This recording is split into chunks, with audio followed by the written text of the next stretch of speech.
Salut les players, on se retrouve pour une nouvelle vidéo. Le Congo qui abat le Chili national 3-1. Anderson, t'as regardé ça à la télé? Est-ce que t'es chaud? Ah, écoute, je suis chaud, hein, je suis chaud. Je suis allé au stade d'Abidjan Félix Houphouët-Boigny pour regarder le Nigeria se qualifier. Ensuite, je me suis empressé de rentrer chez moi à mon domicile, allumer Canal+ et regarder le Chili national malheureusement quitter la compétition. Hein, mais ce fut un très très beau parcours. Je suis chaud pour débriefer le match. Malheureusement. Allez, c'est parti.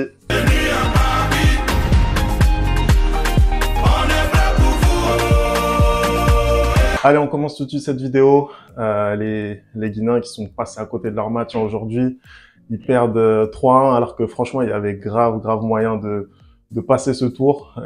Anderson, qu'est-ce que tu penses, toi, de leur match? Tu viens de le dire, Femi, la Guinée est totalement passée à côté de son match.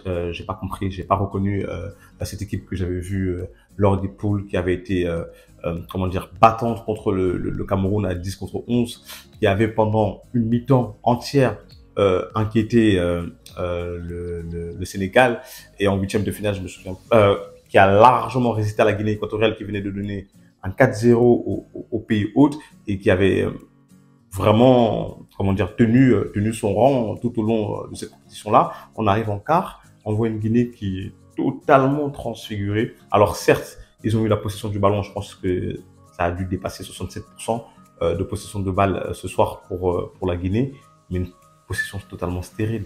Une possession totalement stérile, c'est-à-dire que déjà, on entame le match, ils ont un penalty, à mon sens, assez gentil de la part de l'arbitre, hein. Mais normalement, ils ont ce penalty-là, c'est, comment il s'appelle, c'est Bayo qui arrive à le transformer. Et tu te dis que normalement, ça va aller pour eux. Ça va aller, que tout va s'enchaîner, que tout va s'emboîter correctement et qu'ils vont pouvoir dérouler le match. Mais non, tu te rends compte que c'est le Congo qui élève son niveau de jeu et qui finalement réussit à faire déjouer cette équipe de Guinée et qui logiquement, du coup, recolle le score et ensuite, en deuxième mi-temps, ils déroulent totalement et ils arrivent à gagner ce match. En fait, pour moi, c'était un non-match de la part de la Guinée. Et pourtant, il y avait la place. Il y avait la place pour aller chercher la qualification et il y avait la place pour aller gagner ce match pour la Guinée. Après, je pense que tactiquement, c'est très bien joué de la part des Congolais, parce que les Guinéens, en vrai, ils savent pas tenir le ballon. Pour moi, c'est une équipe qui défend. C'est une équipe qui est très solide derrière. C'est une équipe, voilà, qui est très dure à prendre à défaut. Peut-être leur seule limite défensive, pour moi, c'est au niveau des coups de pied arrêtés, où on a vu que, voilà, ils ont été punis contre les Sénégalais. Ce soir encore, ils ont été punis 2 fois sur coups de pied arrêtés. Contre le Cameroun, on avait une phase où c'était un centre, voilà, un petit peu sur une phase arrêtée de Nkoudou. Donc, ils ont vraiment du mal, en fait, dans ce domaine. Mais mis à part ça, c'est une équipe qui défend très bien et qui est plus en difficulté, en fait, pour faire le jeu. Et c'est exactement ce qui s'est passé, puisque tu l'as dit, ils sont à plus de 60%, je crois, de possession de balle. Donc, effectivement, c'est très bien joué de la part des Congolais d'avoir justement su attendre cette équipe guinéenne, parce que, pour moi, il fallait pas du tout justement aller les chercher. Au contraire, il fallait les attendre. C'est ce qu'ils ont très bien fait. Offensivement, on voit que c'est archi limité au niveau de la création. Pourtant, il y a des bons joueurs, hein, offensivement. Mohamed Bayo, il a terminé sa CAN avec 3 buts, des buts importants en plus. Agibou Camara aussi, pour moi, c'est une des révélations de cette CAN qui a fait un très bon parcours lui aussi. Mais c'est vrai qu'ils ont énormément de mal à se trouver offensivement. Et donc, dans cette configuration de match-là, je sentais que ça allait être compliqué pour eux. Après, voilà, ils ont eu les opportunités, hein, c'est eux qui ouvrent le score. Et effectivement, il l'a dit, hein, Kabak Diawara, juste après le match, la séquence, voilà, 5 minutes après le but, c'est une séquence qu'il faut absolument gérer très bien si tu veux pouvoir garder cet avantage. Ils n'ont pas su le faire. Et derrière, en fait, tu te mets à douter. C'est là où c'est compliqué, hein. Ah, mais totalement, je suis d'accord avec toi. C'est-à-dire qu'en prenant l'avantage, normalement, on doit sentir un peu plus de maîtrise de leur part, comme ça a été un peu le cas, j'ai trouvé, contre la Guinée équatoriale, qui était un match pas facile. Et franchement, en ayant regardé la prestation de la Guinée équatoriale avant contre la Côte d'Ivoire, en ayant regardé un peu les prestations de la Guinée, je me suis dit que ça allait être facile pour la Guinée équatoriale. Et non, ils ont tenu le rang dans cette rencontre-là. Et aujourd'hui, ça n'a pas été le cas parce que, comme tu dis, il y a l'ouverture du score sur penalty de Bayo, mais après, ils n'arrivent pas, ils prennent le bouillon. Et comme tu le dis, encore une fois, plus sur coup de pied arrêté, mais tu vois le but, c'est pas normal que le ballon arrive jusqu'à Chancel, en fait. C'est pas normal. Ils doivent dégager bien avant. Et c'est pas normal que Chancel, un défenseur, arrive à mettre une frappe de cette manière-là, angle fermé, tu vois, du côté du gardien. C'est pas normal. Et en fait, il y a plein de petites erreurs comme ça qui font que c'était pas possible ce soir, c'était pas possible. Et même Guirassy, pareil, qui rentre à l'enfant de match, moi je comprends pas. Moi je pensais qu'il était rétabli, qu'il était à même de pouvoir jouer. Je ne comprends pas pourquoi il est sur le banc et il rentre pour terminer la rencontre. Et on va parler après le premier but du Congo, on revient en deuxième mi-temps. On a ce penalty de Bissa qui tue le match pour moi, qui tue le match des Guinéens. C'est un penalty justement accordé. Hein, c'est une faute un peu bête du défenseur de la Guinée, je me rappelle plus le nom. Mais par exemple, voilà, le souci c'est pas le penalty. Le souci c'est que avant ce penalty-là, il y a une balle du 2-1 pour la Guinée de Conté. On comprend pas du tout ce qu'il veut faire. On comprend pas du tout ce qu'il veut faire. Surtout que on le lance parfaitement en profondeur. Soit tu dribbles le gardien, soit tu fais une passe en retrait, surtout que la passe en retrait, elle est facile à faire. Franchement, elle est simple comme bonjour à faire cette passe en retrait. Non seulement il rate cette occasion-là, après, il récupère le ballon. Je ne sais pas si tu l'as vu, et c'est lui qui la perd sur la contre-attaque du Congo. C'est-à-dire que c'est une double punition. C'est-à-dire que non seulement il n'arrive pas à faire la passe pour le 2-1 de la Guinée, mais en plus, il perd le ballon qui mène directement au penalty contre son équipe. Tu vois, donc c'est négocier les temps forts comme ça c'est ce que beaucoup d'équipes qui veulent aller loin et qui gagnent des compétitions arrivent à faire. Et ça n'a pas été le cas, ça n'a pas été le cas ce soir. C'est exactement ça. Hein. Je pense que les moments clés, en fait, ils ont mal été gérés, hein, tout simplement. Il n'y a pas autre chose à dire. Hein. Quand tu ouvres le score, tu as la chance d'ouvrir le score aussi rapidement dans un quart de finale, un match de cette importance. Tu n'arrives pas à tenir le score jusqu'à la mi-temps. Derrière, t'es puni très, très, très vite. Et la deuxième mi-temps guinéenne, pour moi, voilà, ils passent complètement à côté. Au contraire des Congolais, eux, ils avaient le couteau entre les dents. On a vu des Yohan Wissa, moi je ne le connaissais pas, des talents comme ça de leader. On voit haranguer ses partenaires sur le terrain. On le voit essayer de calmer ses coéquipiers quand ils cherchent à s'embrouiller. On a vu Banza qui est rentré, qui s'embrouille directement. On voit Wissa le calmer. Voilà, ça c'est des comportements qui sont lucides. Et aujourd'hui, en fait, les Guinéens, eux, ils n'ont pas été suffisamment lucides pour espérer quoi que ce soit. Après, sur l'occasion guinéenne pour le 2-1, ça doit finir au fond. Ça doit finir au fond. Je suis désolé. Tu peux pas ne pas donner le ballon. Tu peux pas ne pas le donner. C'est impossible.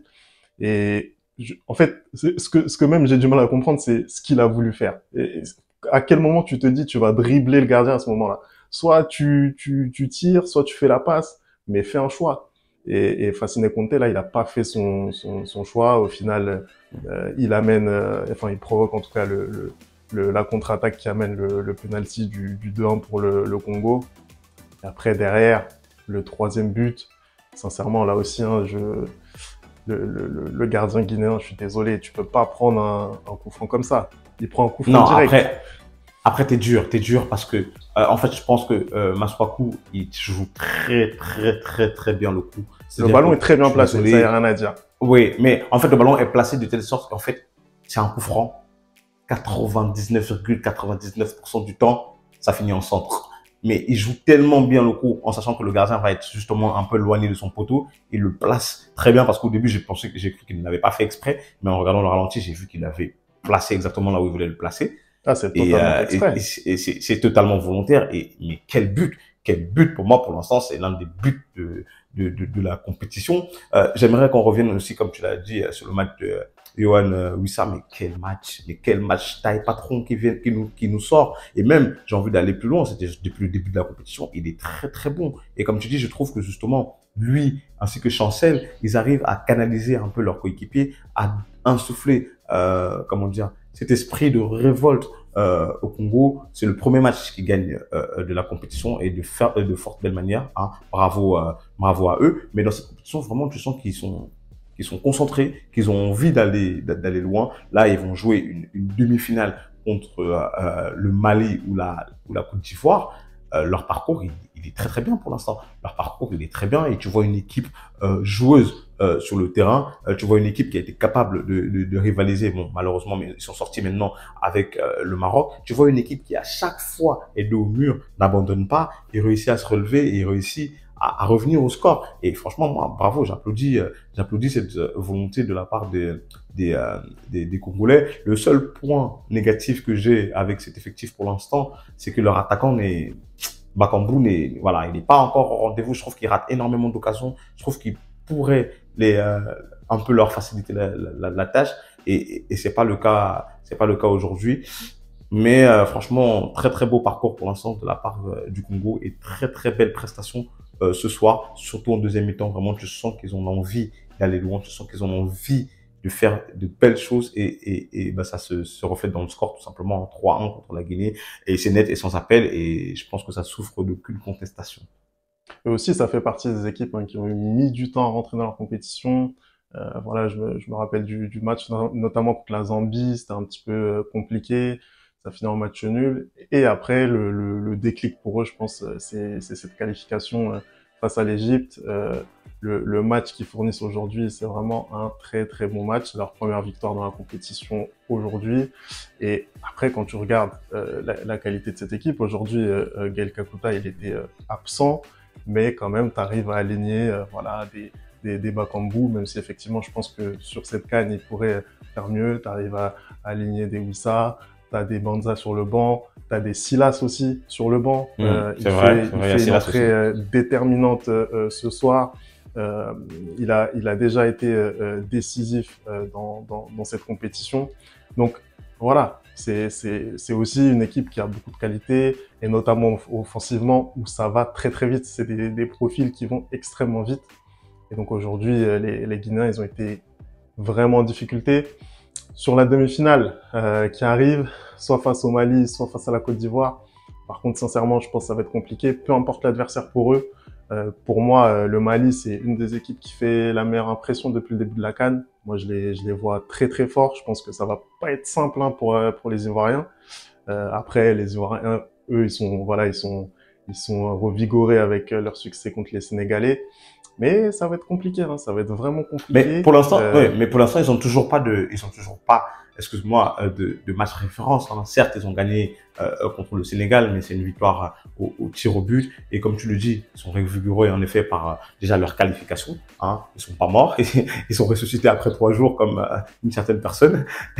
et finalement, ils arrivent à éliminer le champion en titre, certes de forte belle manière.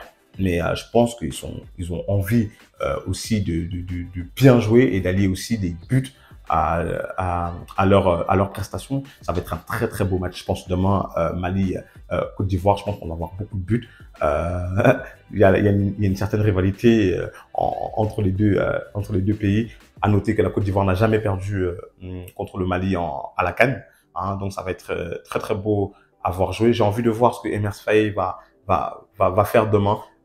Mais oui, je suis d'accord avec toi. Je pense que ce soit le Mali ou que ce soit la Côte d'Ivoire, ça va être très très compliqué pour le Congo. Mais sait-on jamais. Écoute, c'est la CAN des surprises, comme on l'appelle désormais. Hein, c'est plus la CAN des surprises. C'est la CAN des surprises. Hein. Je pense que c'était un quart de finale que pas beaucoup de personnes attendaient. Hein. Congo-Guinée, je pense que pas beaucoup de personnes n'auraient parié là-dessus. C'est simple. J'ai vu une statistique. Dans les 8 quarts de finalistes de cette édition de CAN, aucun d'entre eux n'était présent à la précédente lors de l'édition précédente. C'est extraordinaire. Ouais, tout à fait. C'est extraordinaire. La stat est folle. La stat est folle et ça témoigne vraiment de la CAN incroyable qu'on est en train de voir. Et ça va continuer demain aussi avec un Mali-Côte d'Ivoire qui est très très très attendu. En tout cas, merci d'avoir regardé cette vidéo. On n'oublie pas les bonnes habitudes, @LeReplayFoot. Vous me dites ce que vous avez pensé de ce match. Nous, bien entendu, on continue à suivre cette CAN. Voilà, les débriefs, les réactions, bref, vous connaissez déjà. Et nous, on se retrouve très très vite pour une nouvelle vidéo. Ciao!